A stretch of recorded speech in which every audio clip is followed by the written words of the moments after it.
Well, good morning, everyone, and welcome back to those here in the Molonglo Theatre at the ANU and to everyone online.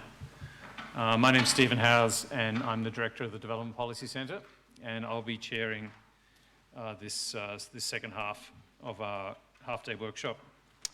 I think we can all agree, the first session was really fascinating. For many of us, quite familiar with the Australian scheme and somewhat with the New Zealand scheme, but I think a lot of what we heard this morning about the US and the Canadian scheme was really new and very thought-provoking.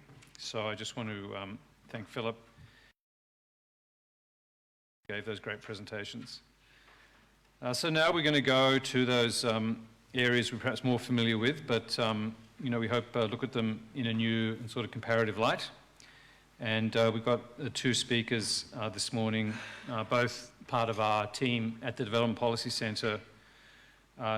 Charlotte Bedford, who's done a lot of work both on the Australian Seasonal Worker Program and on the New Zealand RSE, and who's actually joining us from New Zealand where she lives.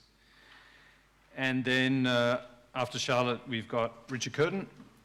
Richard's also part of our team at the Development Policy Centre, has been working on the Seasonal Worker Program for a long time, and it'll be great to hear your reflections, Richard. And of course, Richard's the person who put this whole workshop together, so I want to thank him for that. And then we do have three respondents, so I'll introduce them sort of when we come to that part of the session. I'm sorry we don't have more time for Q&A. I guess we were just trying to pack in as much information as we could, and I know a number of you, there will be further opportunities for interaction over lunch and then in the afternoon for a number of you. And I'll make a few closing remarks at the end about how, I do see this as a start of an interaction, the first word, not the last word. So please take it in that spirit.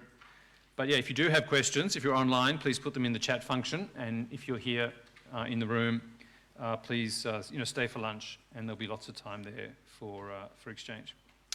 Okay, well, that's enough from me. So without further ado, I'm going to hand over to Charlotte. And I hope you're online, Charlotte.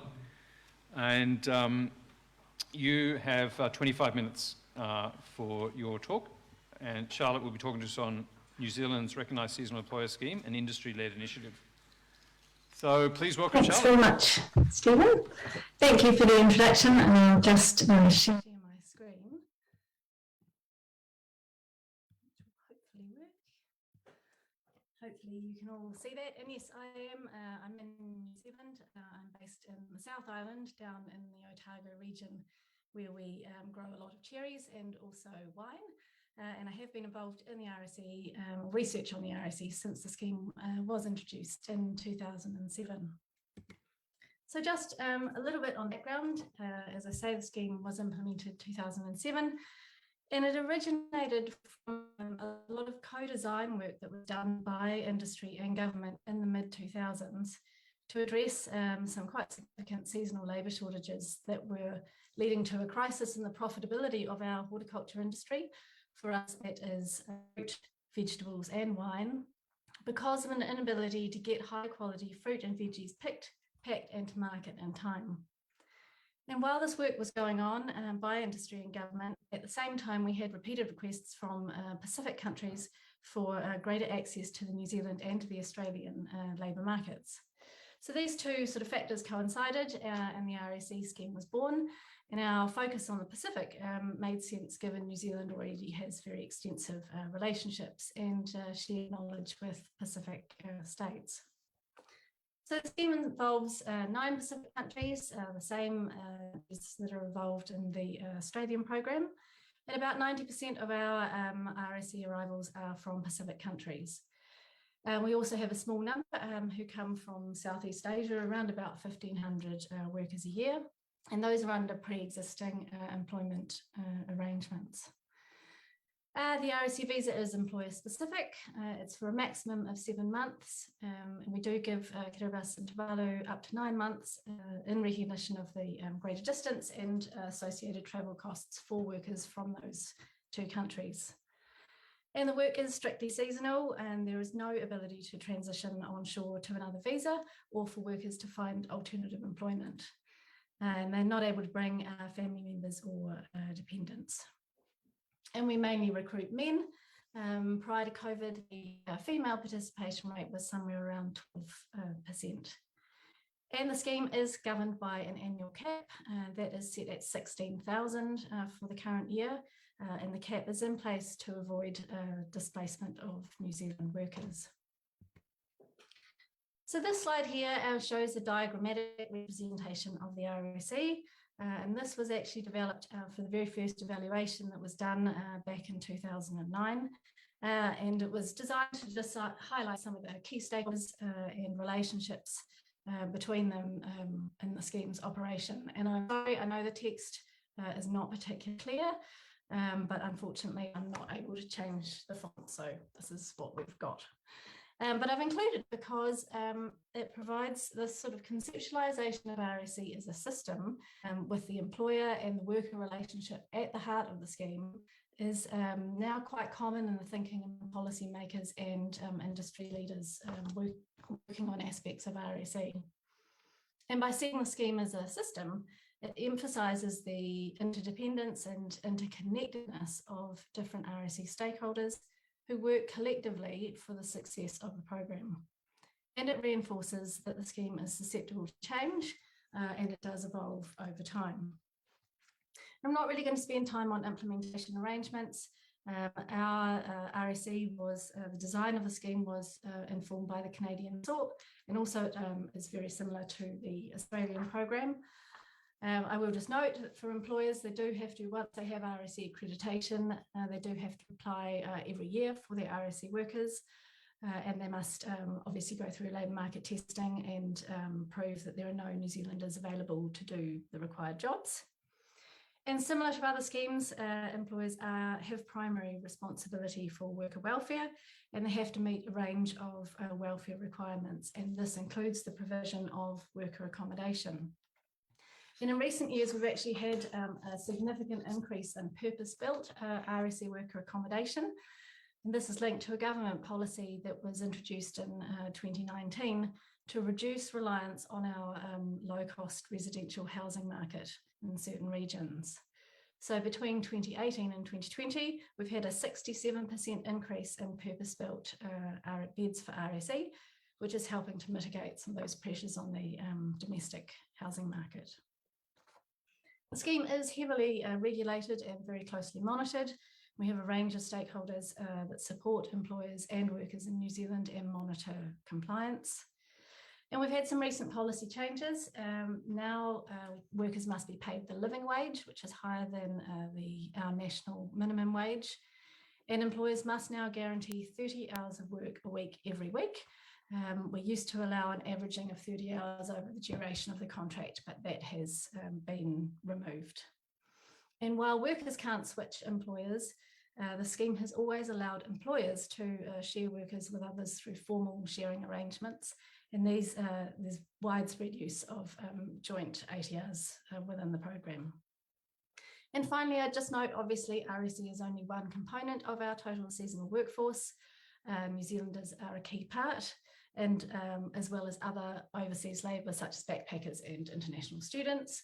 And in some regions, backpackers actually make up a more important, larger share of the seasonal workforce than RSE.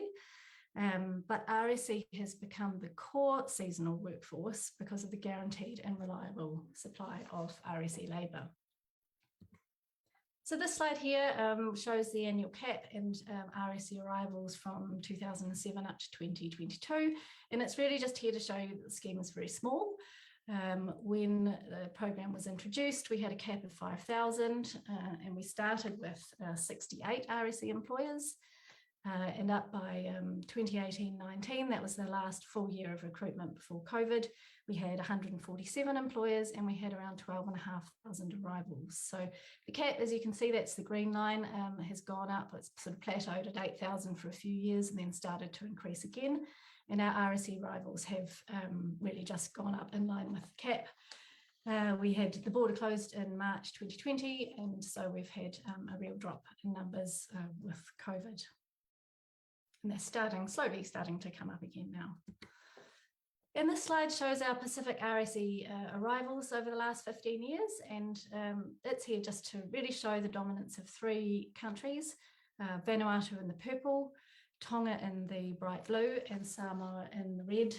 And Samoa has actually taken over from Tonga and is now our second largest provider. And during COVID, RSE recruitment has been restricted to certain countries. And Vanuatu, Samoa and Tonga have been the main ones. So it has really sort of reinforced the dominance of those countries as our primary providers of labour. And just a little bit about our employers. We have a mix of employers, labour contractors and grower cooperatives. But the majority of employers employ their workers directly, and this includes travel to the Pacific states to do their own recruitment. And our RSE, who has over 100 workers, actually has a permanent presence in Vanuatu to handle their RSE recruitment. So we don't have a large number of labour hire companies. Direct employers are the most common in RSE. And the distribution of workers across employers is highly uneven. As Professor Martin said earlier, workers are concentrated with the largest employers. So in 2018-19, which was our last full year of recruitment, we had about 12,500 arrivals, and 45% of those workers went to the 10 largest employers. But we actually have a lot of very small employers in the scheme as well, who each recruit fewer than 20 workers a year. And as I mentioned before, there's a lot of sharing of workers between employers under formal sharing arrangements. And possibly one of the distinctive features of RSE is our annual RSE survey, which is designed to find out how the scheme is meeting growers' needs. And that survey started in 2008, and it covers a range of topics, including recruitment, perceptions of workers' behaviour and of their performance, and changes in business practices and impacts of the scheme on business investment strategies. And that's become a key part of monitoring how the RSE is operating over time. And some of the other distinctive features, I think, of RSE probably linked to the structure of our horticulture industry. And the hort industry here is largely export driven, and it is dominated by 3 crops, kiwi fruit, wine and apples. Our employment of RSE workers is heavily concentrated in the regions where those products are grown. And we have had rapid expansion of our horticulture industry since the mid-2000s, with increasing demand for New Zealand's products overseas and very strong growth in export markets. We're now up to 6.6 billion, up from 2.7 billion back in 2007. And while RSE is only one component of our total seasonal workforce, the scheme has played a critical and enabling role in the expansion of our horticulture industry due to the certainty of the labour that the scheme provides. Findings from our annual RSE survey show that the key benefits for employers are a more stable seasonal workforce, a higher quality and more productive workforce, and the flow-on effect of being able to employ more New Zealanders in permanent roles. And access to RSE workers is now considered an essential part of the business model for large producers who have focused on premium export markets. And the reliability of the labour through RSE is facilitating a shift to new high-yield varieties and planting systems and year-round production activity that stimulates demand for seasonal and permanent staff. So industry has always had a very strong voice in RSE. As I mentioned, the scheme was co-designed by industry and government, and that was really to address some structural problems in the horticulture industry that were linked to a low wage, low productivity and low investment cycle and associated shortages of reliable seasonal labour. So prior to the scheme's introduction, we had about 17,000 people working illegally in horticulture, but as part of the background to the scheme, major efforts were made by industry to sort of clean up grower practices and reduce this reliance on casual labour under illegal conditions. And over the past 10 to 15 years, as our horticulture industry has become increasingly export focused, growers have had to pay more attention to requirements for socially sustainable production to meet international consumer demands. So as part of that, for New Zealand producers, third-party certification, mainly via Global Gap, is now a key part of access to our export markets. And Global Gap comes with regular auditing requirements, and if any evidence is found of poor employment practices or any form of worker exploitation, either in the grower's enterprise or anywhere in the supply chain, then they risk losing access to lucrative export markets. So this third-party certification has played a very significant role in raising industry-wide standards for employment standards, conditions, and for compliance, not just for RSE, but for non-RSE farms as well. And in particular, I think it helps mitigate the use of illegal labour, because for growers, the risks to accreditation are simply too great. And while Australia, I think, is tackling some issues at the moment with worker absconding, or what I think is now termed disengagement from the scheme, it isn't something that's really been an issue for RSE. And I think that is partly due to the fact there's no incentive for workers to abscond, because they won't find work elsewhere on farms outside of RSE. And our annual RSE conference is another important feature of the scheme. This is organised by industry and is always very well attended by RSE employers, as well as New Zealand and Pacific government officials and a wide range of RSE stakeholders. And the conference is a very important vehicle for building coherence and consistency in interaction between growers, policymakers, and other stakeholders in the RSE system. And it plays a major role in building what I think is has become a rather distinctive RSE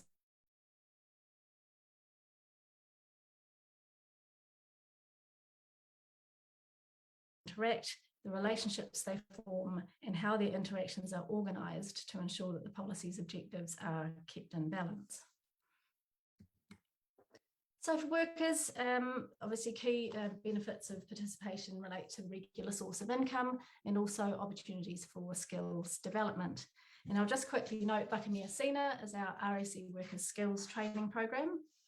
That offers a range of foundation courses, but also a lot of more advanced practical courses and things like building, plumbing, small engine maintenance. And these courses are designed to provide workers with skills that will be transferable to their home environments.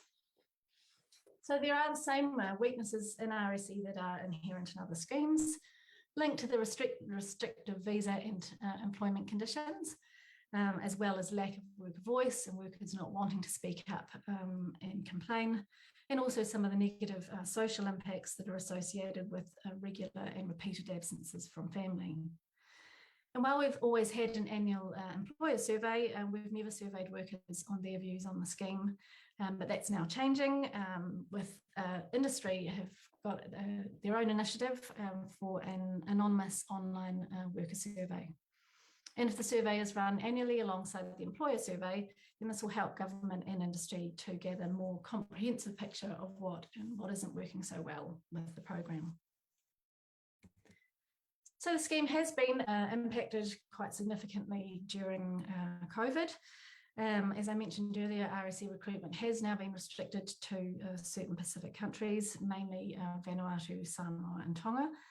And this is changing employers' recruitment patterns, and I think it may limit the engagement of some Pacific countries in RSE in future. When our border closed in March 2020, we had around about 11,000 RSE workers on shore. And 2 years later, about 25%, over 2,800 are still here. And those are now effectively long-term workers. And so they have had to have their visas repeatedly extended and they're now employed in full-time year-round work. And for those workers and their families, they're coping with much longer absences than the usual 5 to 7 months. And there have been a range of worker welfare issues that have arisen linked to these longer absences. And we've had a heightened focus actually on worker welfare during COVID, and now have a more collaborative approach taken to the management of welfare issues, which involves a wide range of community stakeholders. And industry and government collaboration has further strengthened during COVID as well. Industry has taken the lead on the allocation of our annual cap, and worked very closely with government to facilitate the entry of RSE workers through very restrictive border settings. And industry has also taken a lead role in worker repatriations, working alongside the New Zealand and Pacific governments to return workers to their home countries. So I would argue that the scheme is now largely industry-led with a level of government oversight. And there is recognition by government, no matter who is in power, that the scheme plays a critical role in supporting the seasonal labour needs of our horticulture industry. So just quickly on the current season, I just want to note that it is proving to be a very challenging one. We've had high production volumes across our main crops due to excellent growing conditions, but growers face the double whammy of a shortage of labour and high costs of trying to get fruit to export markets. So we've got about 10,000 RSE workers here at the moment, so below the cap of 16,000. We're short about 6,500 backpackers. We've got low unemployment in the regions, so lack of local staff, and we've had our Omicron wave recently. So as a result, growers are finding it difficult to find staff, and they're paying much higher wage rates at the moment in efforts particularly to get locals into work, along with a range of other incentives. And we've got major disruptions to our global supply chains and soaring freight costs. So the kiwi fruit industry is chartering vessels to get our fruit to market. And for apples, the standard shipping costs are up about 60% on last year, and to get a box of apples to the US is now up 135%. Our energy costs have almost doubled, the minimum wage has gone up, and there are rising on-farm costs linked to global gap certification. And these costs just can't be passed on to consumers in very competitive markets. So for some growers, the production costs mean crops are now uneconomic, and they're just simply leaving the industry. So COVID is having an impact not just on how RSE operates, but also on the wider horticulture industry. I think it'll be very interesting to see if there's more consolidation and rationalisation of our horticulture industry that occurs post-COVID as some of these smaller enterprises exit the industry. And the last slide really is just looking ahead. We do have our RSE policy review underway at the moment. That has been ongoing for some time, but I think progress is being made with it. And they're really looking at streamlining processes for employers and reducing some red tape. So this includes looking at areas of the policy where industry can take more of a leadership role, such as the allocation of our annual cap. And there is no move at this stage to remove the annual cap. And there's also some consideration of a multi-year RSE visa, similar to what Australia's done. And there is some quiet talk of new Pacific labour mobility schemes. I know that the dairy and forestry sectors have been asking for RSE arrangements for quite some time. So I would anticipate that if new schemes were trialled, they may well be in dairy and forestry. And our RSE policy review sits within a much wider review of New Zealand immigration policy that's underway at the moment. And this may well see stricter controls on the use of low-skilled and low-wage labour. And instead, industries like horticulture are going to face growing pressure to invest in labour-saving technologies and continue to do more to upskill New Zealanders. So mechanisation is already very widespread in our wine industry, and investment in automated technologies in fruit, such as mobile picking platforms, and a shift to new planting systems that better suit robotics is also underway. But the shift to automation is expensive and it's a long-term goal. And our new CEO of Horticulture New Zealand recently said that if technology and automation was more advanced and a genuine solution, growers would be using it without question. So in the meantime, as part of the RSE policy review, I would like to think that New Zealand would consider some bolder policy changes, similar to Australia's PALM, which now offers a 4-year multi-entry visa and the option for short-term seasonal workers to transition into longer-term roles onshore. This makes Australia a very attractive prospect for Pacific workers. And I really think New Zealand should consider a similar option for our skilled and experienced RSE workers who return year after year. And given the ongoing sort of impacts of COVID on RSE and on the wider horticulture industry, the work that's happening with our wider immigration review and the very significant changes really that are being implemented in Australia, I also think now would be an ideal time to have a rethink of the RSE.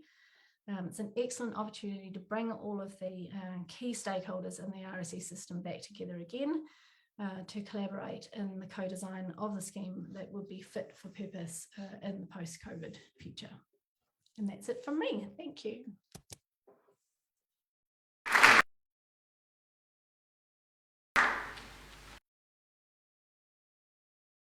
The RSE. I think for a long time we've been holding up the RSE to Australia as something to emulate. So it's good to hear you think now it's new in terms of the PALM scheme. We'll now turn to our fourth and final speaker. He's going to be speaking on overview of issues and challenges for the seasonal worker program. Please welcome Richard.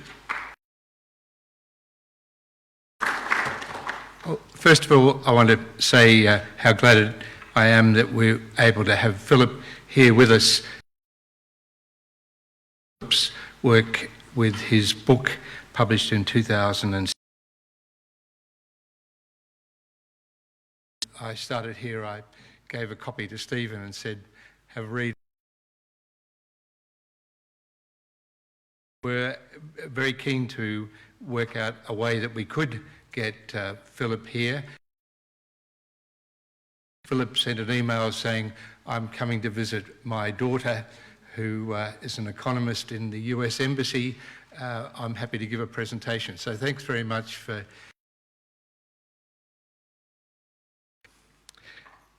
In terms of what I'm presenting today, I was thinking that we've put a lot of effort into trying to understand the supply side of the seasonal work program, and that's involved work in that I've done in Vanuatu, in Tonga, in Papua New Guinea and Samoa, and in Timor-Leste in particular, and in Tonga, looking at the arrangements that exist, and they're spelt out in the report that Stephen and I have done on the seasonal work governance program, which is on the Dev Policy website.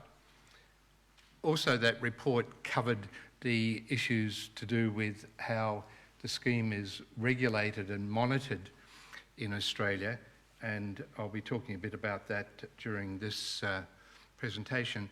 But the demand side is not something that we've looked closely enough at. We wrote a paper, 4 of us, in 2018, comparing the Australian arrangements and context with the New Zealand scheme, and that paper is also available. But what I'm trying to do today is to offer some suggestions about what the factors might be that have a deeper impact on the operation of the seasonal work program in terms of the economic and political arrangements that affect how employers make their decision as to what sort of migrant labour that they do employ. The opening question I've got is, why has Australia's seasonal worker program, why isn't it much larger than it is? And I came across a recent article by John Gibson and Rochelle Bailey, who have highlighted the problem of the underrepresentation of seasonal workers in Australia compared to New Zealand when you take into account the ratio to the workforce. If the New Zealand ratio was applied to the Australian seasonal worker program, there'd be 54,000 workers in Australia. Let me just take it. if in the same, if we're looking at the more recent figures, and I hear today that it's considerably up on the with 23,000, but the figure that I've seen is that there are 16,000 now in Australia compared to 4,000 or associated with what was called the Pacific Labour Scheme. If even with those ratios, that higher number, we're still getting, we would have expected twice the number than existed. So the issue is, what is, there's another detail there, and that's the Canadian scheme. If we're talking about an estimated 43,900 for 2017 and applied that same ratio to Australia, then we would have 28,000 seasonal workers here compared to the 13,500 that existed for calendar year 2019. So what are the factors that might explain why there's been a lower take-up of the seasonal worker program? Is it to do with grower resistance? To do with the resistance to the extra monetary and transaction costs that are involved compared with a cheaper, less demanding labour source in the form of backpackers? Now, to some extent, that is the obvious first answer that you would provide for trying to explain it. Australia has much larger dependence on backpackers, as we saw, compared to New Zealand. But the issue is, why are they choosing to go with backpackers who are traditionally regarded as much more unreliable because they've got that ability to get up and move? Also the issue of whether you're able to source them in the first place, particularly if you're in a remote location. But there's also the issue of they're lacking in productivity simply because they don't have the relevant work experience in the crop that they're being asked to work on. And there are other factors here. To what extent are growers, due to their small scale of operations, dependent on labour hire operators who can only charge a certain amount because of the pressure from the growers to keep their costs low, and so that means that they're under-resourced to be able to expand recruitment from SWP sending countries? Or is it to do with the geographical and seasonal spread of horticulture in Australia, which just makes it too difficult to invest, for example, in facilities, accommodation facilities for seasonal workers in any one location? But are there a deeper set of pressures that are operating? Is it to do with the domestic supply chain? We know that vegetable producers, only 10% export their crop.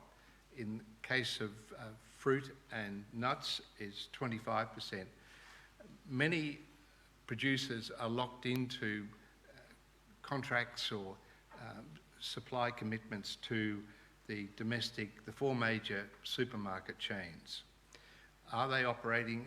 Does that put them into a situation where they're continually operating on limited margins with little prospect of growth that would be provided if they were accessing new markets?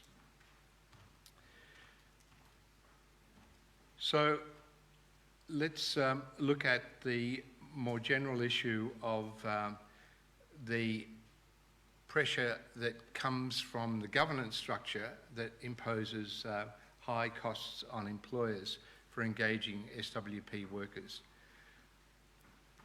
The highly regulated nature of the scheme is, we've argued in our report, a response to two sets of pressures. One is the fear of a local political backlash from regional communities who are concerned that their local job opportunities are being taken up by workers who they fear may be cheaper than local workers. So there's a great emphasis on putting extra burden, regulatory monitoring requirements that further act as a cost impost on employers that seek to engage workers through the SWP from overseas. Also, there's pressure on government from media stories about exploited SWP workers and the emphasis on government to show that they're doing all they can to minimise the risk, but doing it in a way that is centrally administered rather than having mechanisms that enable those problems that are there, that could be emerging, resolved on the ground as close as possible to where they occur. Also, SWP workers and their employers are much easier to monitor for government and non-government organisations such as unions and the diaspora groups. So compared to backpackers, it's very difficult to organise backpackers because they are so mobile, but in the case of seasonal workers, they are in clearly identified locations and they are closely monitored by government. If there's a formal complaint lodged, then government steps in and is able to take steps that affect how the employer operates. Now, the issue of cost is something that's been raised by the industry, and there's an example there of a quote of what's involved from the representative of AusVeg Association. Another figure that is presented in the employer case about costs is the fact that the cost to a grower based on the Australian Bureau of Agriculture and Research, Economics and Science data is that it costs $1,634 compared to $134 for a backpacker or local worker. Now, if we look at the actual available data, this is from a ABARES survey. The statistics on the number of seasonal workers is an underestimate, and it is a reflection to the fact that the sample that they've been able to draw wasn't large enough to be able to pick up a relatively small group. So the statistics for the Pacific seasonal workers don't reflect the actual number in Australia at that time, but what they do show is the relative importance of the seasonal workers to the other source of migrant farm labour, and that is the working holiday makers. So we can see there that in each case it's 3 or 4 times larger reliance on working holiday makers. And the reason why backpackers have maintained their numbers in this analysis that Stephen Howes and Evie Sharman have done is showing the importance of the 3rd year visa that only became available in 2018, that was people, backpackers in Australia applying for that 3rd year visa kept the backpacker numbers up. So you can see there in the blue is the 3rd year visa, and on top of the 2nd year visa in 2020-21. Another interesting data that's available from ABARES is looking at the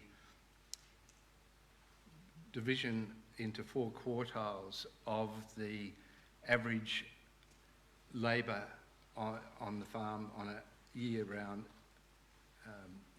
basis. And we can see here the 2 quartiles even 3 quartiles have small numbers of workers, and the 4th quartile has a much larger number. So basically we're talking about farms that are small, that have relatively few employees. So what I want to do now is to talk about the significance of farm size. And there is a survey that ABARES carried out in 2017 and 18. In fact, these data on vegetable farms refer to over 3 years, and they're rather limited to a particular region. I think it's the irrigated areas of Sunraysia. And it's part of the difficulty of the ABARES data. They haven't been able to focus enough on the dynamics or the financial performance of key parts of horticulture. So there's no information available on fruit and nuts sector. It's only on the vegetable sector. And as I said, this data only relates to one of the particular regions. But the information shows that the farm size differences were largest for the vegetable industry. And here we see the first diagram is relation to output. We can see that the top decile has by far the largest output compared to the other 9 deciles. Looking at profit, again, we can see that profit is in the top decile, 1.8 million, based on 17 million capital invested, and a number of deciles showing that farms are recorded a loss over 3 years, ranging from 100,000 in the bottom decile to a loss of 67,000, 53,000 respectively for the 2 bottom deciles, and had profits of less than 9,000 and 7,500 for the next 2 deciles. So we see many of the vegetable farms are operating on very, very low margins. Again, the rate of return showed big differences by decile.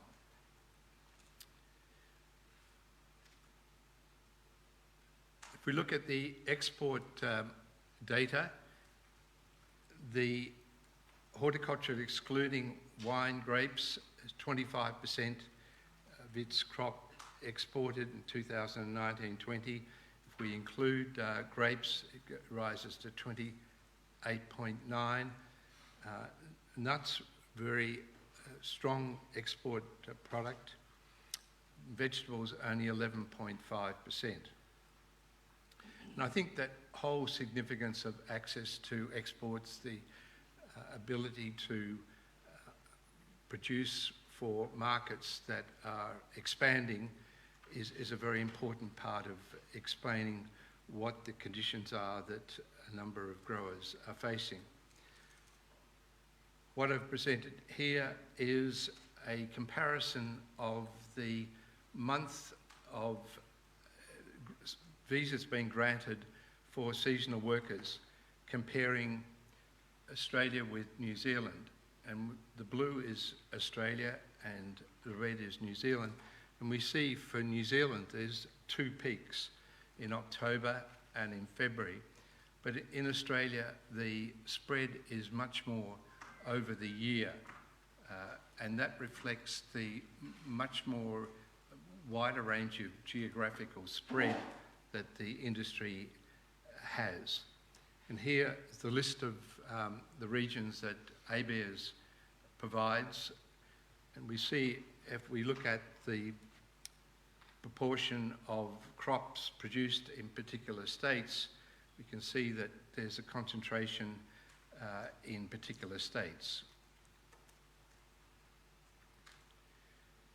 Now there's the profile of where horticulture regions are located. It's the red areas. And we can see they're spread right across from Cairns right down to the south and across to Western Australia. And that geographical spread is an important part of understanding what the constraints are on the way seasonal workers can be deployed and the role of labour hire operators. Also, within that, there are different types of crops, with some crops having very short seasons and other crops having much longer seasons, again, which affect how seasonal workers can be used. So, my final point here is that for further research, I think the key question is what type of growers turn to backpackers to meet their labour needs. Are these growers saying that the cost of labour is everything to them, despite the backpackers being unreliable, lack of experience in working productively, and this lack of experience often producing bad publicity about underpayment, particularly in relation to piece rates? Despite those negative aspects, growers do seem to be, a certain type of grower does seem to be dependent on that source of labour.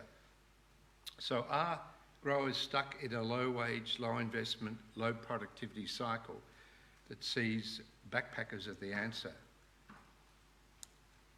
My focus is basically on the historical record.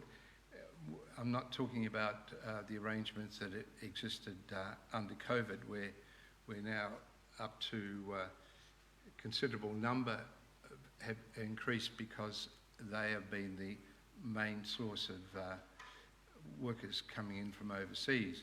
The issue would be what happens when backpackers start returning. The comparisons with California, Canada and New Zealand, I think, offer potential for real insights into the importance of farm size. In New Zealand, for example, with the large number of the larger employers employing 40% of the RSE workforce, it'd be very interesting to know, are those large employers the main exporting companies? There's also the importance of accreditation standards. New Zealand has, as Charlotte has mentioned, widespread adoption of the global gap, and I think there's also a New Zealand variation of the global gap that exists as well. That doesn't seem to, those industry standards are nowhere near as well established in Australia, and they're largely focused on different elements of the agricultural production process, some of which focus on labour, but often the other aspects of the agricultural supply chain are not included. So I think what I'm trying to highlight here is that we've got a lot more to do to be able to understand the characteristics of the employers. For example, Charlotte mentioned that survey that is done annually, has been done for the last 10, 11 years of the RSE employers. Well, we do not have an annual survey like that. There have been some surveys done in the past, but we desperately need good information about what are the characteristics of employers that are engaging what type of workers. Thank you.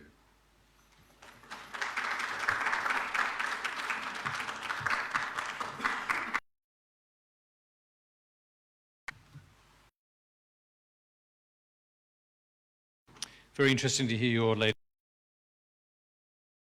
It's a never-ending process. Three sort of respondents or discussants. So I'll just come up and speak. I think you've got about 10 minutes to do so. Executive Officer for the Improved Employers of Australia. So that represents the government to participate in the seasonal worker program. Perspective, and he's been involved with the SWP, right from the start. And then second, we have Emma Vuetti. Emma is the president of the Pacific Islands Council of Queensland. So she's been very involved in, you could say, worker welfare issues. And Emma's also on the advisory council, or advisory committee to the government on the Pacific Australia Labour Mobility Scheme. So she'll add that invaluable perspective. And third is Taylor Rundell. Taylor's a national economist for the Australia Workers' Union National Office, and I'll also mention Taylor's a Crawford graduate, so very happy to have you back here, Taylor, as well. And of course, the AWU's been very involved on some of those advocacy issues Richard was mentioning. All right, so yeah, really interested to hear what you have to say, and I'll invite Steve to kick off the discussion.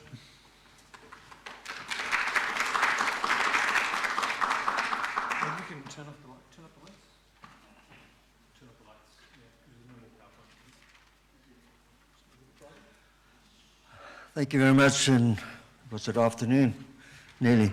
Thank you to the ANU for inviting us to this very important event. I must be honest, I made some cryptic notes about what I heard today, and I'd like to share some of our thoughts. But just to go back to why did we form this association and what are some of the major benefits, I think in the times we're going in now, in the times of rapid change, there's a couple of things that are important. One is to really collaborate with government and all the stakeholders regarding the program. It's a very good program, but we need to improve a lot of things. The second thing is from a membership point of view, we share a lot of information, experience and knowledge, and I think that is gold.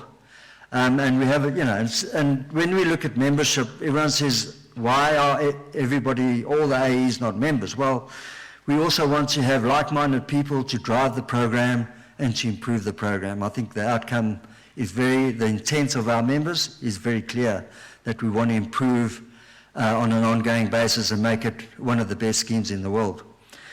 But just to reflect on some of the issues that I picked up in the discussions here today. First of all, I think we've got very similar challenges, whether you're in the US, Philip, and I was really interested in your talk, and the Canadians as well, and even the RSS scheme. I think we've got very similar challenges, but you've highlighted some very key things. One is that the high cost of labour that's increasing all the time, and that we've got to be mindful of that. And I think the importance of forward planning. The days of flicking your finger and saying, I want 20 workers tomorrow, I think those days are over. So that's the first thing that I really picked up from the presentation. The seasonality of horticulture, I don't think a lot of people understand how important seasonality of horticulture is and how these swings happen. And when we start talking about 30 hours per week, over 8 weeks, this becomes a very major consideration, because we're dealing with a lot of issues that go on all the time. Now, if you just take Easter, we've lost how many days? 3 days, just like that, or 4 days in a working week. So you've got to make that up at some stage. So these are the swings, and we also have these shoulders on peaks and troughs in horticulture. I also wanted to just reflect a bit on COVID. Now, COVID has done two things. One is it increased the cost of bringing workers in, but one thing it did do from a positive point of view, it brought everybody together, where during COVID and through quarantine restrictions, which varied between states and territories, the collective effort of everybody managed to bring in a record number of seasonal workers, which I think we've got to acknowledge and really support. I think these other things that I just want to mention is that the barriers for growth, I think we need to address many of the inefficiencies that we have, and consistency of application of policy is a key issue. We also need to start reviewing what works well and what doesn't work and start fixing it. Those are things that are important to us as members. We also want to speak, we mentioned mechanisation. Yes, that's a very interesting debate, and the more labour costs go up, the more we're going to be forced into mechanisation. That's a reality. I think the other thing you mentioned was consolidation of producers, economies of scale. Very much noted. That's happening everywhere in the world. But we have consciously tried to protect the smaller growers because they're very important to our economy within Australia.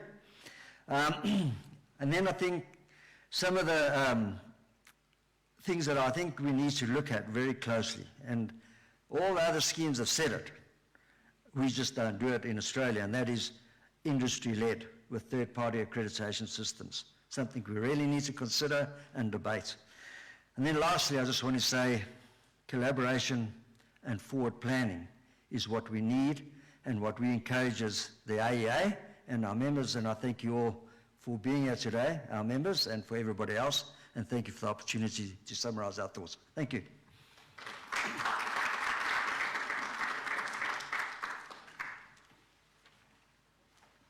Thank you, Steve. And now I'll introduce Emma. Over to you, Emma. Nisambula Vinaka. I want to acknowledge the traditional custodians of the land that I'm standing on, the leaders past, present and emerging. As a Pacific Islander, it's very important for me to do that. I also acknowledge all our Indigenous community members and leaders who are joining in. The Pacific Islands Council of Queensland has a mandate to be a voice for all our Pacific community members and communities around the state. So as a voice, we do recognize that the workers that end up in Queensland at any location are our members. I guess from what we've heard and today and with the presentations that have been given online, there are a few things that we would like to just make comments on. One in particular is really around the industry-led that New Zealand has talked about, and we can see snippets of that happening in the US and Canada. I think with what's happening now, there's probably room and that will happen down the track. There's also the collaborations that has taken place thanks to COVID, that we've all had to come together. Before COVID, everyone was doing their own thing, and we have now come to know who's doing what in what space. In the comments that we have for the last presentation, one of the areas that I'd like to bring up is the importance of the church. We left out the work that the church has been doing. Pacific Islands Council of Queensland is part of a partnership with the Salvation Army and the Uniting Church and the Pacific Islands Council of South Australia. We are so very grateful for the churches who have been advocating for our workers, even well before we're talking about seasonal workers. The churches have the infrastructure, the capability to support migrant workers, and I think it's very important that we bring them in the space of the community connections. We're so very grateful. And I'll give you an example. We do deal with quite a number of our workers who are disengaged. Some not their fault, but we've been ending up with the support that's needed for them. Our organization isn't funded for those types of support. So what we do normally do as diaspora is look at services that are around us. And thanks to the churches, some of them have been able to help our workers.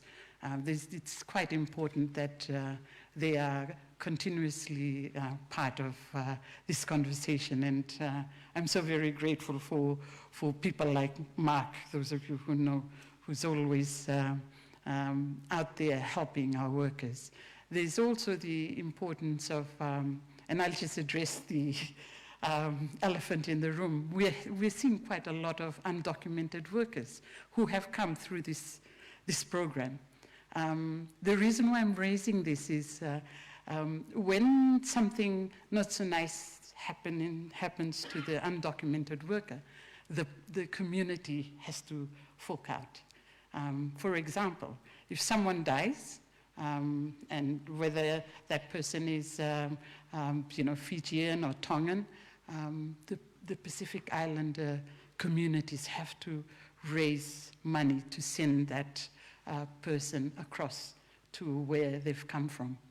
So it's an important area that I believe needs to be addressed at some point now, because as a taxpayer, if we don't address it now, we will be needing to look at initiatives that will, help these undocumented workers. And I'm, thinking of what the Canadians have done in that respect. Apart from that, it's been such a blessing just to have to work with each of you.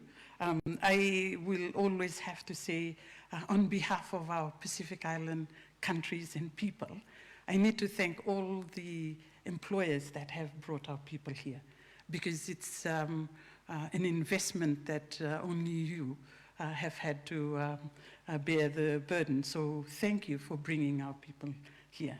Vinaka.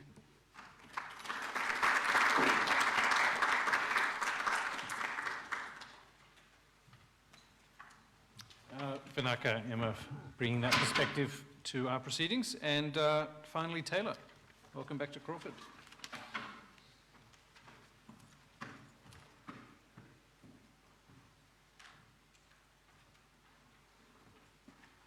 Good afternoon, everyone, and thank you, Stephen, for welcoming me back to Crawford. I didn't actually get to spend that much time here because of a few events over the last couple of years, but it is good to be back. So I'm the National Economist at the Australian Workers Union, so covering policy for the huge range of industries that our 70,000 odd members are in, one of those being horticulture. We've really made an effort to be more active in this space, given the huge range of issues that come up for workers of all of the different visa categories and for Australian workers in the sector as well. We've been a big supporter of the Pacific labour schemes broadly. They obviously play a key role in development of those countries and development of our relationships within the regions. They play a huge role in developing lasting connections between Australia and people from Pacific Island nations. And perhaps most importantly, more so than any other migration scheme that is available for farmers, they incorporate protections for workers, including in particular the requirement for employers to be approved to make sure that they are operating safely, soundly, fit and proper people who are complying with all of their obligations before they can enter the scheme. We've heard some very interesting comments today across all of the different schemes that have been discussed. Just one of the notes that I wanted to make on Richard's presentation, which I think covered some really interesting points about the size of the program, the Pacific programs, and the potential for them to grow quite significantly. Prior to the pandemic, we had 150,000 odd working holiday makers. Of course, not all of them were working on farms at any given time. And by late last year, that number had fallen significantly, as we saw in Richard's presentation. The PALM scheme, of course, has not made up that gap, despite the steady increase that's happened during the period of the pandemic. But DFAT has also said in some of their publications that there are 50,000 pre-screened workers who are, potentially able to come to Australia in the near future. However, the PALM scheme is also opening up to sectors beyond horticulture and agriculture, and that will create some competition for where workers are seeking to go and where they're able to use their skills while they're in Australia. The other piece of Richard's presentation, it does come up in the debate around the Pacific's schemes is the governance of the scheme, compliance measures, and what has broadly been called red tape. I always come back to the fact that the Pacific scheme at its heart is a development program as much as it is a labour mobility scheme, which means that we need to do our best to create the preconditions for economic benefits for migrant workers coming to Australia.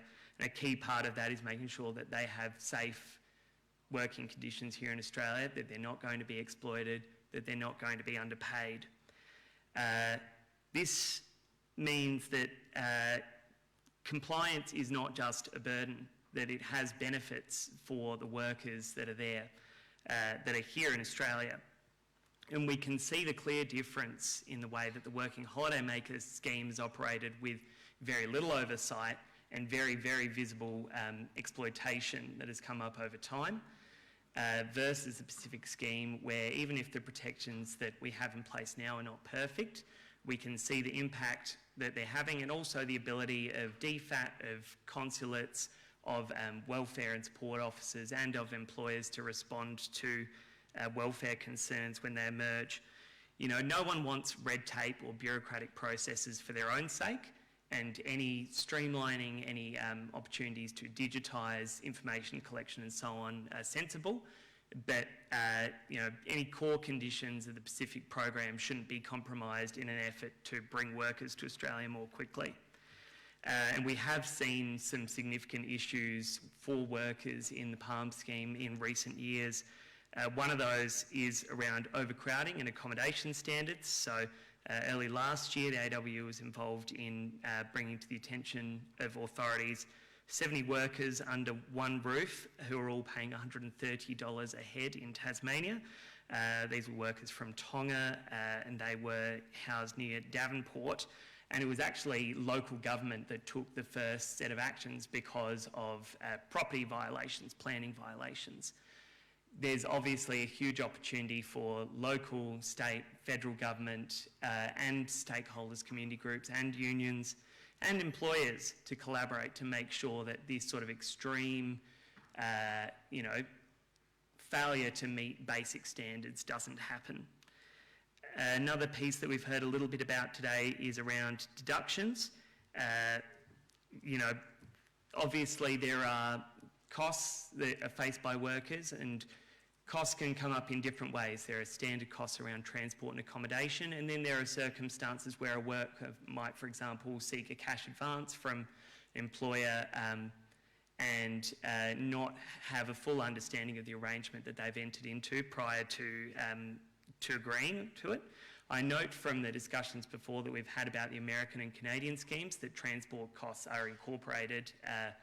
That is a notable difference to the Australian scheme, and I think that minimising some of the opportunities where deductions become more complex or create concerns would be a potential avenue to increase transparency and reduce the complexity of the Australian schemes. Portability between employers, whether they're approved or temporary secondments to non-approved employers. These are issues that have been discussed vigorously, the PALM Advisory Committee and among the many people in the room here. The complaints handling process and grievance management for workers, there's many avenues that those grievances can be raised, but it's not necessarily clear to workers which one is going to be the most effective to resolve a problem, whether it's dealing directly with an employer, dealing with welfare and support officers, dealing with their home country consulate and so on. Recognising that for many workers this is one of their first experiences engaging in a sort of formal employer-employee arrangement. And I guess one of the concerns that we have is that the conditions that exist, if they're not applied uniformly across the broader horticulture sector, there's really a potential for employers who are not doing the right thing to undermine the viability of the scheme as a whole. We would like to see uniform standards to avoid all of these questions about working holiday makers being cheaper to hire, about the need for agriculture visas with lower levels of protection. There have been 10 reports by our count since 2016 that have described exploitation of workers in the horticulture sector as systemic. This doesn't necessarily mean every employer is doing the wrong thing, but it means that it's enough of a problem that it's undermining the ability of employers and of workers to, meet the needs that are being expected by law. We would want to see the growth of the PALM scheme, but we would also want to limit any opportunity that would undermine the scheme in terms of creating new avenues for people to arrive in Australia without the protections that exist under the PALM scheme. And of course, we'd like to see the conditions that are set out vigorously enforced, which hasn't always been the case and has sometimes taken some time for issues to be brought to the attention of various authorities. And of course, if there isn't compliance measures or enforcement that protect workers, ultimately the costs end up falling on community organisations, NGOs like Emma's. Thank you again for the opportunity to respond to the presentation by Richard and for the presentations we've heard today. Thank you.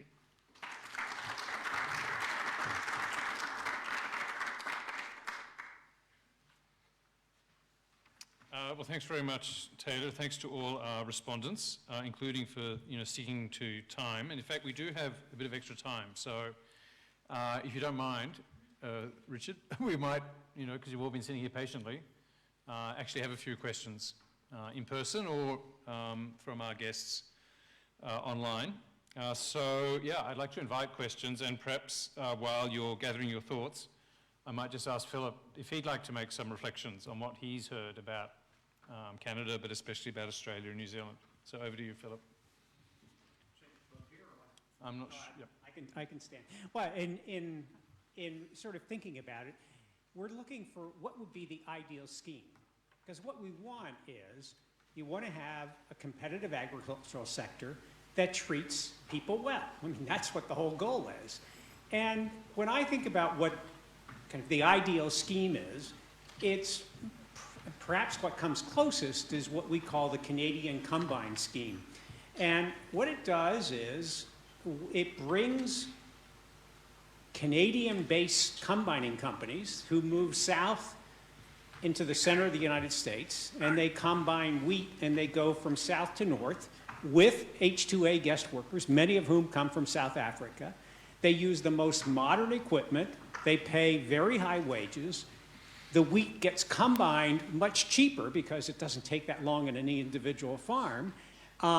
And because they're using the most modern equipment, the cost per bushel, whatever, is much lower. And it's a system that works and depends on the weather differences between two countries and all that kind of thing. Okay, so that's highly mechanized. They can afford to fly people in from halfway around the world. And the question is, how close could you take that model to what's really repetitive work, picking fruits and vegetables? And I don't know enough about Australia, but the systems that work best that I've seen are often labor hire companies that have contracts with big farmers who in turn have contracts with big food service companies, restaurant chains, or supermarkets. And they all protect their margins. So we just did a case study of a lettuce, leafy greens, so it's lettuce, broccoli, and stuff. 30,000 acres, so what is that, 12,000 hectares or something like that. And they build in margins. They say, we know we're going to be in business 52 weeks a year. Some weeks, the price is going to be way up because of weather or something. Sometimes it's going to be, but we're going to build in a margin that we can operate lawfully and pay people correctly. And so we're not like, I mean, what Richard said is correct. The United States has 2 million farms. And if you look at income taxes, 1.7 million lose money year after year after year after year. Okay, what are they? They're small operations. Many are retirement or hobby operations, but they count as farmers in our statistics. So all the averages you see in the census value are all worthless because they're including all those small farms that don't really count. Ag is really not even an 80-20 sector. It's a 10-90 sector. The 10% biggest account for 90% of the output and 95% of the profit. We, just like you and everybody, you know, those small farmers are the founding links back to George Washington and everybody, and we can't, of course it never works, but we still try to preserve the small farm. But if there's anything that I've seen that would help, it's you need contracts that build in margins for people in the production system. Because if I'm a labor hire company and I come up to you and I really want to work on your farm and I say, this is what my cost is going to be. And you say, oh, no, but this guy can do it a little cheaper. So that pushes everything down. I was hired by the government to look at this, and I said, what we really need is, just like we have at the airport for security, some people are trusted travelers, they go on a short line. You don't have to do that because you have to give up information and your fingerprints. And other people are normal, and then if there's a certain class of category that looks suspicious or whatever, you give them extra screening. But we need an ABC rating system so that A-rated employers get basically trusted. You can increase the penalties if you want, but A-rated employers don't. I would certify them for 5 years. I would give the workers 5-year visas, so they don't have to show up at the consulate every year. I mean, after all, in the U.S. system, you've got to bus the worker from the mountains down to the consulate. It's a 3-day process. There's the private companies that do the biometrics and stuff. You have to be available for an interview with a U.S. consular officer, even though only about 0.5% are ever interviewed. And then because you never know, the consular officer is sick that day, the 3rd day, you get your passport back, and then you get on a bus and go. If you could leave right from your home country, you could fly. It would just be, you would have a multi-year visa, you would get the job offer from the employer, you would have to, of course, call and verify, because these things will be faked about as soon as you do it, but you could cut down on the fact that workers tend to arrive tired because people are trying to cut costs all the way through. So I guess I understand we're a market system, we want to provide opportunity, but what I see far too much of is small farmers trying to get into the business and needing to cut corners, and that sort of brings, and small labor hire companies trying. I mean, I've run across labor, you have to pay weekly in agriculture in most parts of the United States. People are taking out, so I pick Stephen Strawberry. I do a bad job. He doesn't pay me. I've got to make a payroll. I have to take a loan out against my truck, or I don't pay my workers. This happens all the time, where you get all kinds of issues because there's a lot of low capital. Agriculture is a seasonal business. Prices go up and down.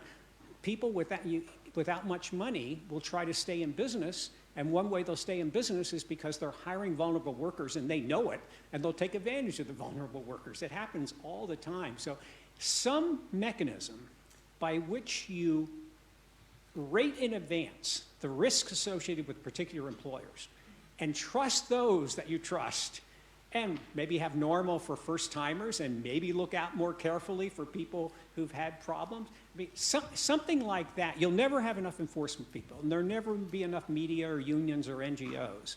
But some way of encouraging the best and having the market reinforce that, that's what third-party certification systems try to do. Some means of doing something along those lines, I think, could help. I mean, there's always going to be exposés. I mean, in agriculture, you get a geographically dispersed industry, and when media journalists call up, they want to do farm labor. Well, what do you want? Because they've usually written their story. You can find cases where farmers really do treat workers like family. Not the old myth about you marry the family's daughter and stuff. There is a social division. That doesn't happen anymore. But you can also find things where you've seen it's almost back to slavery. I mean, so you can find a whole spectrum of experiences out there. And when something good comes up, of course, it doesn't get written about very much, but when something bad comes up, it gets written about a lot. And everybody is that the tip of the iceberg or not? And that's the hard question. We really don't know because it's hard to find the negative. But I will say, whenever when there's no money and a whole lot of people not doing well, that's when people cut corners. And one of the easiest things to cut is on labor, especially if they're vulnerable workers. And so the only way to get around that, I think, is some way to privilege those that you know or expect to know who are going to abide by the system. And you can give them lower fees, faster, just let them do their self-certification, self-processing. There are a lot of different things that you could wind up doing. It's not perfect, because you could wind up with a big operator who goes rogue. But presumably, there would be some self-policing among them as well. And a system where people, you can almost look transparently at the contracts. People can make money, and it's where you sort of wonder, how can they make it?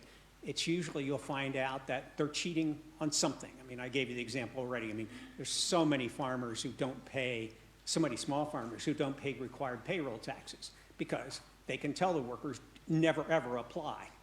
And therefore, the workers aren't going to apply, and therefore the farmer can get away without paying and save 10 or 15% on payroll, and that can be significant. So that's my big suggestion when you think about an ideal system is, it's fine to be industry-led and stuff, but have everybody buy into the notion that among all those who are going to participate, there's a subgroup that are going to be like the trusted travelers.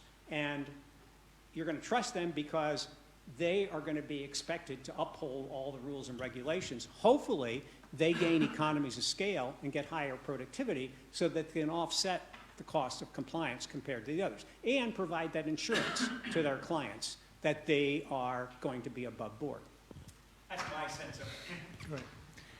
All right, thanks, Philip, for those reflections. Yeah, we do have a bit of time, and you could ask, yeah, let's go, please go ahead, Kerry, right? Just introduce yourselves. Hi everyone, Kerry McCarthy. We're growers and approved employers. Thank you, Philip, for your insight and experience and advice and ideas. A huge issue in Australia is illegal labour, cash labour. It's affecting the farm gate prices. As we've said, we farmers are price takers, and to be ethical employers is actually costing us a lot in production costs. We collectively don't believe the Australian government is doing enough to stamp out illegal employment in Australia.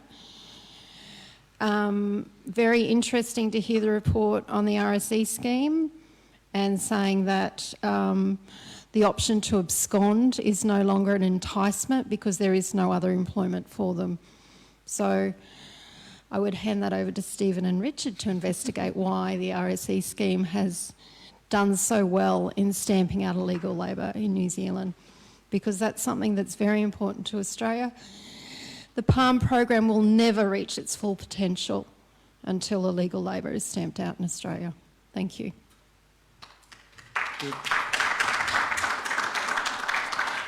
Thanks, Kerry. We'll take that as a comment and we'll move over this side.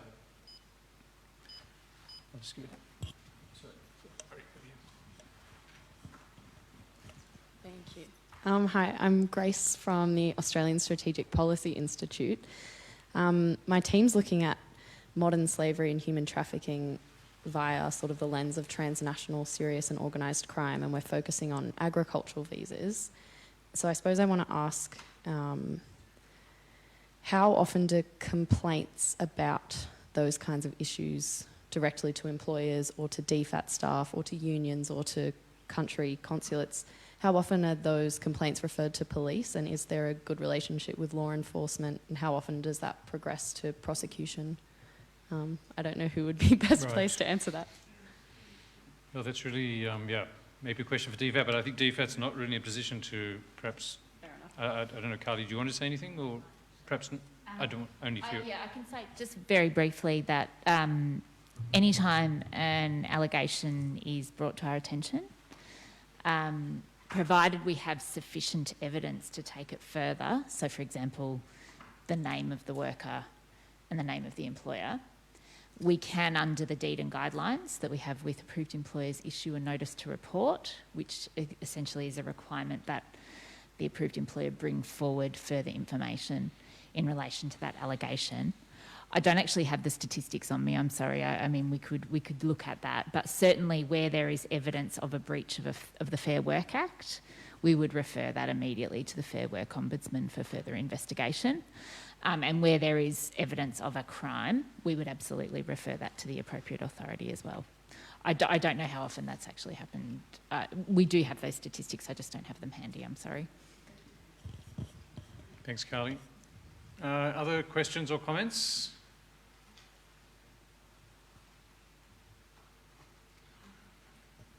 Yep. Sue Finger, I'm an approved employer. I was interested in Charlotte's presentation on skills training, and in particular her comment on the portability basically back to the Pacific, rather than looking at what necessarily our needs are, but what are the needs of the Pacific as far as economic development. And I was just wondering whether anyone's got any thing to help me understand what is actually needed, and maybe do we need to be talking to the Pacific about their needs, and particularly the workers themselves' needs, rather than perhaps the bureaucracy in both countries. Okay, well, I might hand that over. Thank you. I'll hand it over. I think Charlotte's still with us. Could you hear that question, Charlotte? And could you tell us more about the skills training in New Zealand and sort of how appropriate it is from the workers' point of view?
Great. Thanks, Charlotte.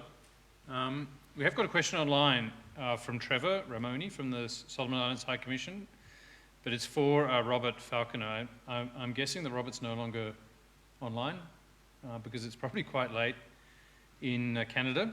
But yeah, I think we've heard about the Solomon Islanders who've actually gone to Canada and in fact have got PR. So we'll certainly follow up on that question for you, Trevor. But I don't think we'll be able to answer it now unless Robert does put his hand up and could speak. While we'll keep going then with questions. Yeah, Mark.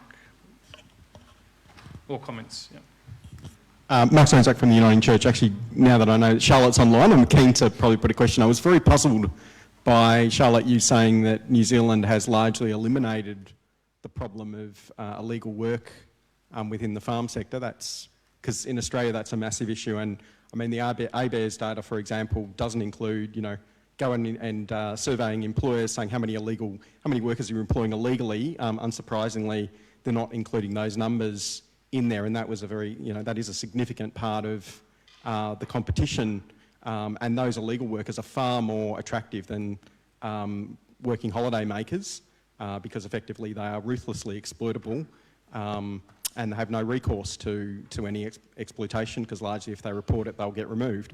So I'm interested as to how did New Zealand actually tackle this, and how do they not have a problem with lots of people turning up and trying to misuse the protection system to effectively gain a work visa?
Just one point of clarification, my question about people applying for protection, I was talking more in Australia, the issues about people not on the PALM scheme using the protection system. So, as I said, tens of thousands of people turning up from Malaysia or Indonesia, Vietnam, those places, and making meritless claims for protection and then running out the clock. So effectively you apply, you get rejected by the department, you go to the AAT, you get rejected there, but that can take you 2-3 years, and then you apply to the federal court. So you run the system and you effectively get a work visa using the protection system, but you're outside of the PALM scheme. These are not PALM scheme workers who are applying that. And we see a lot of those, I mean the thousands of those workers, those people ending up on farms. But I just said they're not been working illegally properly. Right? Well, if they're on a protection, yeah, if they've got a protection, they're not working illegally, but you also see a lot, you see a lot on tourist visas who haven't used the protection system as well.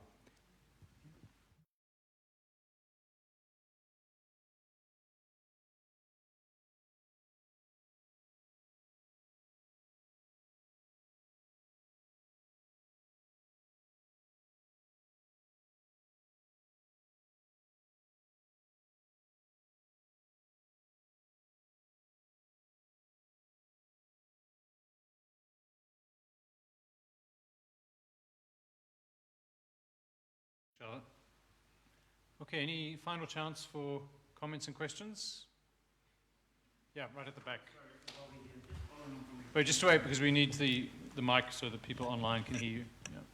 Sorry, my name's Bobby for Carli. I'm an approved employer, but also an academic that researches this space. Just going on from the point that we've seen a rise in absconding seasonal workers. What is the department doing to prevent this? I mean, sometimes there is merit in them absconding. They might be treated unfairly, but for other times there might be it might not be founded. So as an approved employer, we'd just like to know what the department is doing to discourage this. Yeah, I think this might not be the forum to ask questions to the department, although you're welcome to speak, Carli. But yeah, I don't know, would anyone else, that's a big issue. It has become a big issue in the scheme. Yeah, I'll go to one of our discussants, that'll be appropriate. I mean, we have been as aware as anyone else about the issues of absconding. I think in a lot of cases, they are driven by experiencing poor conditions on farms, not necessarily universally. There are certainly situations where people don't have a full understanding of what they've signed up to before they arrive in Australia.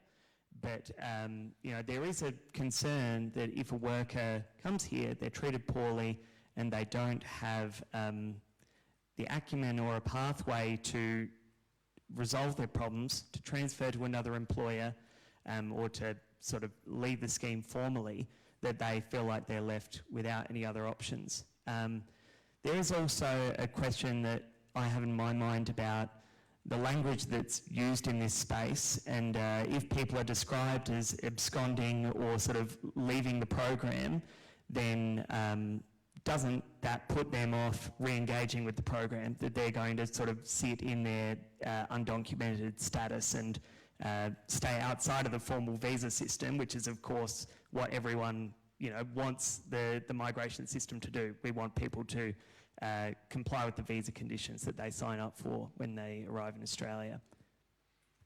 Thanks, Taylor. In fact, so perhaps we'll close this by just inviting the other two discussants as well, if they want to comment on this issue or make any other closing remarks. And that's a good way to wrap up, because then I'll just close the session. Emma, would you like to add anything on this or any other topic? I guess for the community organizations, there also needs to be a platform for the workers to have a voice. At present, the voice of the workers is not heard if they're scared of their employers. So that's one of the areas that we would welcome, even the Approved Employers Association, if you would help us set something up, because the workers tend to tell us that they're scared to speak. Great. Thank you. I meant to say that because it leaves them up for exploitation. Right. So it's just a major issue that from both sides of the perspective, not only the approved employer, but the welfare of the worker as well. So no, that's fine. Thanks, Bobby. Necessarily clarify that. Good. Now, we are just running out of time, but it's a definitely big issue. Steve, I'll invite you to comment. First of all, a lot of assumptions are made.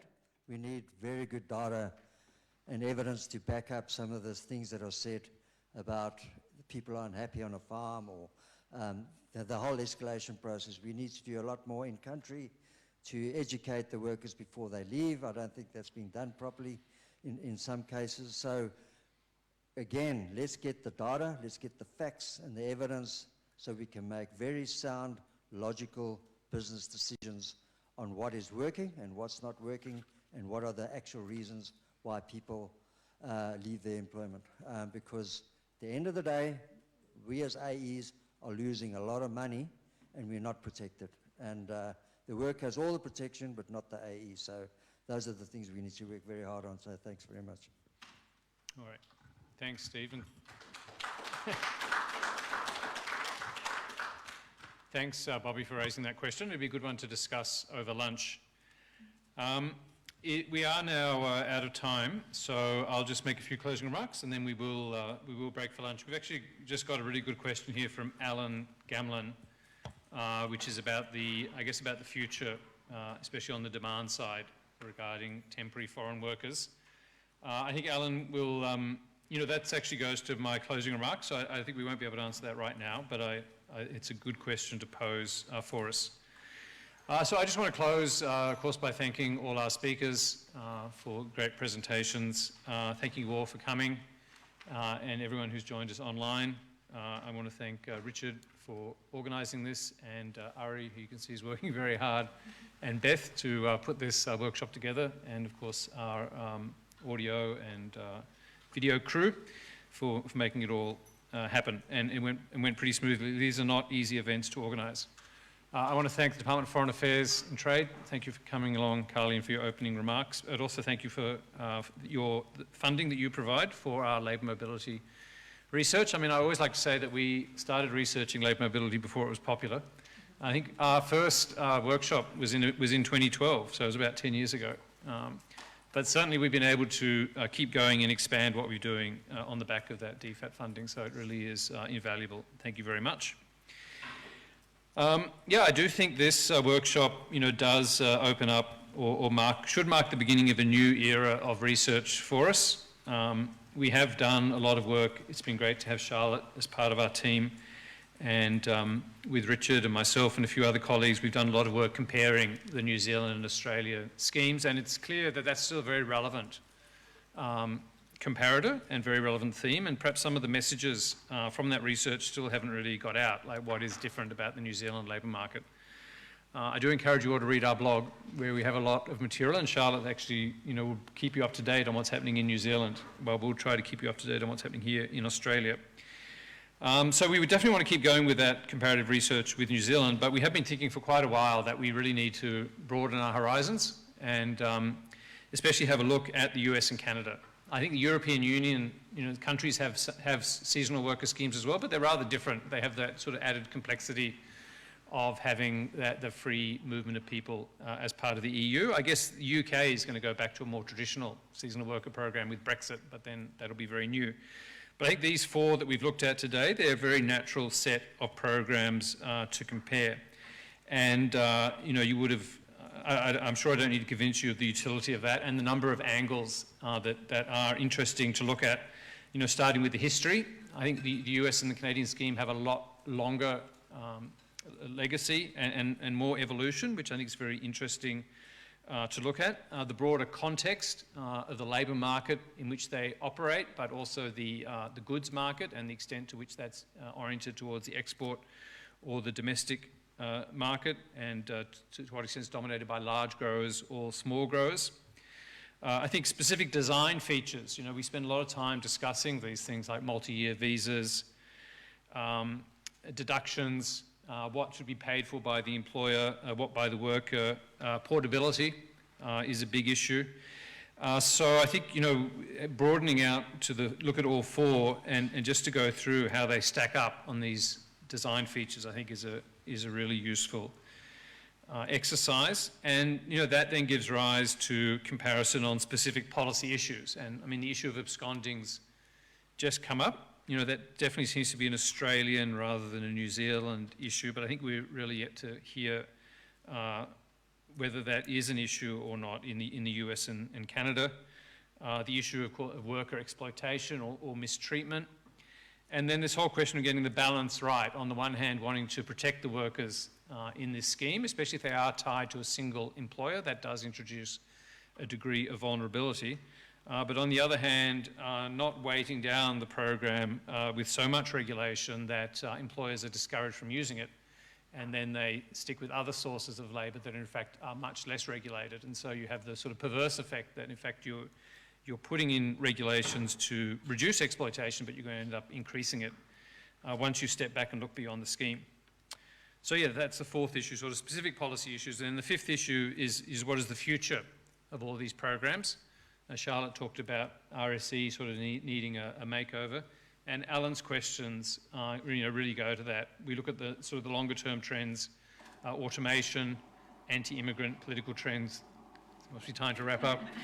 And long-term contraction, whether COVID is a sort of transitory shock or actually marks a permanent change. So I think that was my sort of fifth set of issues. And yeah, I really hope that now that we've met Philip and we've had you here, that we'll be able to continue collaboration with you, and of course with Charlotte and Richard and my other colleagues. And that was a great presentation from Robert, so I think although Robert's gone, we'll certainly want to follow up with him, and I'd like to invite all of you, if you're interested, please stay in touch and watch out for this as a sort of new research project that will be, or that you can consider launch today. All right, so with that optimistic note, thank you very much, everyone, once again, and please do stay and join us for lunch. Thank you.